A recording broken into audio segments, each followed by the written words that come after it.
Baik, terima kasih Syuaida. Sudah pasti segmen kali ini cukup istimewa kerana menjelang minggu hadapan seluruh rakyat Malaysia akan memberikan seluhan dan juga tumpuan kepada pembentangan Belanjawan 2021 yang akan disempurnakan di Dewan Rakyat pada 6 November 2020. Dan sudah pastinya beberapa isu yang mendasari Belanjawan 2021 juga turut diberikan perhatian dan juga turut diberikan satu telahan dan juga pendapatan oleh masyarakat untuk melihat bagaimana perancangan keuangan negara pada tahun hadapan akan memberikan satu perepangan ekonomi yang lebih baik khususnya untuk rakyat dan juga negara. Untuk bercakap lebih lanjut tentang Belanjawan 2021, SPM berbagi ini amat bersati untuk bersama dengan Yang Berhormat Senator Datuk Seri Tengku Zafrul Abdul Aziz yang juga Menteri Keuangan untuk bercakap lebih lanjut tentang Belanjawan 2021. Assalamualaikum, apa khabar? Apa khabar Datuk Seri? Waalaikumsalam. Baik, alhamdulillah Datuk Seri. Baik, Datuk Seri, menjelang pembentangan Belanjawan 2021, sudah pasti ramai yang akan meneka dan juga akan memberikan tafsiran kepada apakah yang akan dibentangkan dan juga digambarkan dalam Belanjawan itu nanti. Cuma yang menjadi asas yang telah pun diumumkan adalah tentang kesejahteraan rakyat, kelangsungan perniagaan dan juga kemampanan ekonomi seperti yang diumumkan oleh MOF tempoh hari. Jadi dalam hal ini bagaimana ketiga-tiga aspek dan juga asas ini akan menjadi percambahan kepada pengukuhan kemampanan perancangan keuangan negara dalam Belanjawan 2021, Datuk Seri? Terima kasih Ismail. Jadi kerajaan seperti yang disebut tadi sedar keadaan sekarang amat membimbangkan kepada rakyat dan juga perniagaan. Kadar jangkitan pun seperti mana kita dapat lihat pada masa ini meningkat dan vaksin pun belum ditemui. Ada hubung kait rapat di antara kesihatan awam dan juga kemakmuran ekonomi negara. Jadi setakat ini kerajaan mempunyai pengalaman melaksanakan 4 pakej rancangan setakat ini, pakej prihatin, prihatin PKS tambahan, bencana dan juga yang terakhirnya kita prihatin. Bantuan prihatin nasional contohnya telah membantu lebih kurang 10.6 juta rakyat Malaysia. Bantuan ini berjumlah lebih kurang 18.2 bilion ringgit. Program subsidi upah yang berjumlah setakat ini 12 bilion ringgit telah membantu 2.6 juta pekerja dan 320,000 syarikat. Baik. Jadi kita pun buat ini menunjukkan kerajaan prihatin memandangkan keadaan negara kita sekarang menghadapi pandemik COVID-19 ini. Kita sedia maklum ya Datuk Seri, tahun ini sahaja kerajaan telah memperuntukkan mungkin lebih kurang ratusan bilion ringgit untuk pakej prihatin dan juga bencana untuk kita menangani impak dan juga dampak pandemik COVID-19. Cuma kerisauannya dan juga tafsirannya, adakah untuk Belanjawan 2021 yang dirangka untuk tahun hadapan akan juga turut melibatkan inisiatif-inisiatif yang telah pun digerakkan dan juga dirangka di bawah pakej prihatin dan juga bencana, Datuk Seri? Jadi pakej prihatin dan bencana yang setakat ini berjumlah 55 bilion ringgit dari segi suntikan fiskal. Dari segi jumlah pakejnya adalah 305 bilion ringgit. Jadi bajet ini untuk menggubal sebuah bajet, sebuah belanjawan yang untuk membantu rakyat ini kita perlu menggubal belanjawan yang mengembang ataupun expansionary untuk membantu, terus membantu rakyat dan juga perniagaan. Secara ringkasnya kita akan menggunakan pendalaman protect, rebound dan secure ataupun melindungi rakyat dan perniagaan, membantu rakyat dan perniagaan melonjak kembali dan seterusnya menjamin kesejahteraan rakyat dan masa depan mereka. Tapi apa yang penting sekali ialah kerajaan tidak akan berkompromi dalam melindungi rakyat dan perniagaan.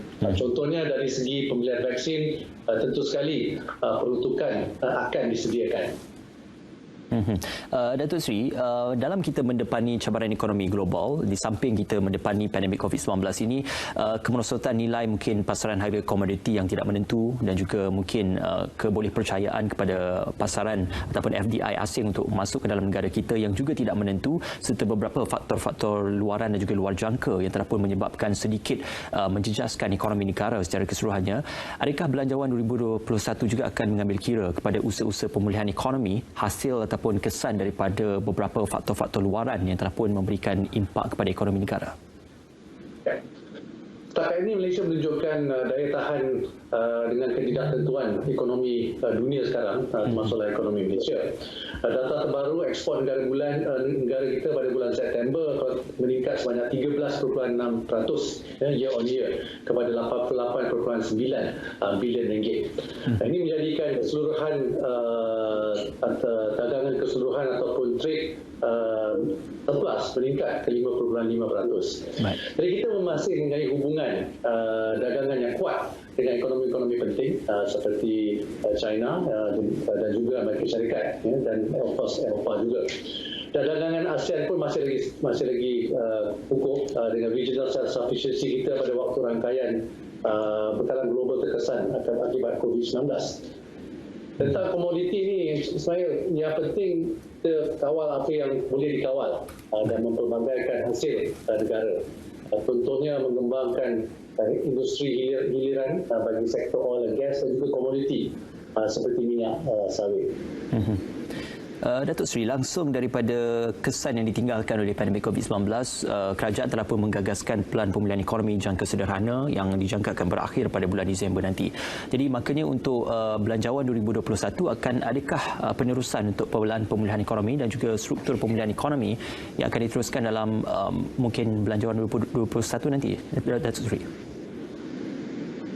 Ya, buat masa ni kita perlu menerima hakikat bahawa COVID-19 ni akan tetap wujud buat satu jangka masa yang panjang. Pada pandangan saya, worst case scenario adalah selagi vaksin belum lagi ditemui atau not yet commercialized, kita mesti mempertimbangkan masa depan kita untuk berhadapan dengan norma yang baru. Belanjawan tahun 2021 ni akan memperkenalkan langkah-langkah spesifik bagi memperkukuhkan rantaian bekalan dan ekonomi setempat untuk memastikan antara lainnya ialah self-sufficiency dan penerapan digitalisasi dan otomasi. Ramai juga pakar ekonomi yang menjangkakan KDNK negara akan merosot ataupun menguncup menjelang penghujung tahun 2020 ataupun menjelang awal tahun 2021. Jadi melihatkan kepada prestasi perdagangan dan juga ekonomi negara semasa ketika ini, adakah jangkaan itu akan diramalkan menjadi benar, dan sekiranya ia berlaku, apakah antara pelan kontingensi yang telah pun dirangka oleh kerajaan dalam memastikan ia tidak memberi impak yang cukup besar terhadap kelangsungan ekonomi negara? Kita menjangka KDNK negara menunjukkan penambahbaikan yang memerangsangkan pada suku ketiga ini dengan suku kedua tahun ini. Tapi hakikatnya data-data ini menunjukkan penambahbaikan termasuk kadar pengangguran. Pengangguran kita dari 5.3% di bulan Mei ke 4.7% bulan Ogos sebagai contohlah. Kerajaan Malaysia juga mempunyai kapasiti untuk meminjam dan pernah menunjukkan fiskal. Sebelum ini kita pernah mengalami defisit setinggi 6.7% pada tahun 2008-2009. Saya tahun ini pengujuran defisit kita ialah lebih kurang 6%. Jadi bagi merancangkan ekonomi ini, fokus perlulah untuk meningkatkan ekspor, menambahkan pekerjaan dan juga meningkatkan pelaburan. Ini dilakukan dengan mengenal pasti kapasiti perniagaan, memudahkan penyertaan di dalam sektor baru, membantu perniagaan meneroka, mengembangkan pasaran baru, sokong projek yang ada multiplier ini, menarik pelaburan luar. Sudah pasti itu antara elemen-elemen yang akan dititik beratkan dan juga diberi penumpuan bukan sahaja oleh Kementerian Keuangan tetapi juga seluruh kementerian dan juga kerajaan yang terlibat dalam merangka pelan pembangunan ekonomi bagi jangka masa pendek dan juga panjang. Cumanya persoalan yang lebih penting, ketika ini Kementerian Keuangan juga sedang giat mendapatkan dapatan dan juga respon daripada masyarakat melalui ruangan yang disediakan di laman sesawang MOF, juga melalui perbincangan dengan wakil-wakil pemimpin untuk mendapatkan dapatan dan juga respon mereka terhadap apa yang diharapkan dalam belanjawan 2021. Jadi apakah progres dan juga setakat ini, bagaimana hasil dapatan itu memberikan satu sedikit perkembangan positif untuk pembentangan belanjawan nanti, Datuk Seri? Terima kasih Ismail. Setakat ni saya dan juga Timbalan Menteri dan juga pegawai-pegawai kanan Menteri Kewangan telah memulakan perjumpaan sebenarnya dalam lebih 2 bulan yang lepas. Kita pertama kalinya telah turun padang di mana saya sendiri telah melawat sampai ke semua negeri di Malaysia. Saya dengan Timbalan Menteri saya dah melawat all the states di negeri Malaysia, dan kita juga menjumpa dengan fokus group. Sekarang ini kita juga, mana Ismail tadi sebut tadi, saya juga berjumpa dengan ahli-ahli politik dari kedua-dua pihak. Perbincangan biasanya ialah mengenai idea, idea dan cadangan-cadangan boleh kita pertimbangkan untuk 2021. Yang pentingnya belanjawan 2021 ini ialah untuk menolong rakyat.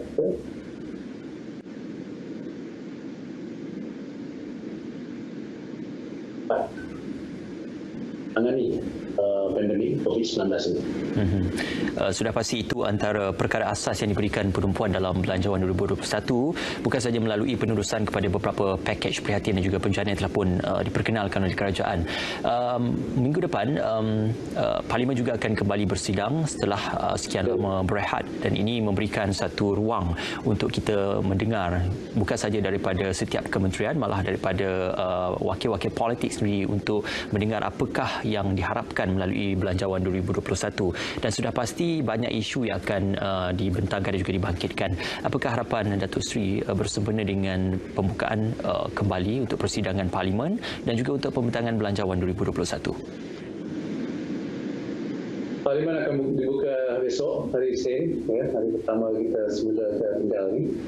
Ini harapan saya, dan saya percaya juga harapan rakyat, supaya kita dapat debate mengenai perkara yang akan membantu rakyat, bantu perniagaan ekonomi. Itulah harapan saya, dan saya percaya inilah harapan semua rakyat Malaysia. Buat satu bajet, mengubah sebuah bajet yang dapat menolong dengan pandemik COVID-19 ini. Saya berharap mendapat sokongan daripada semua rakyat Malaysia dan juga ahli-ahli Parlimen.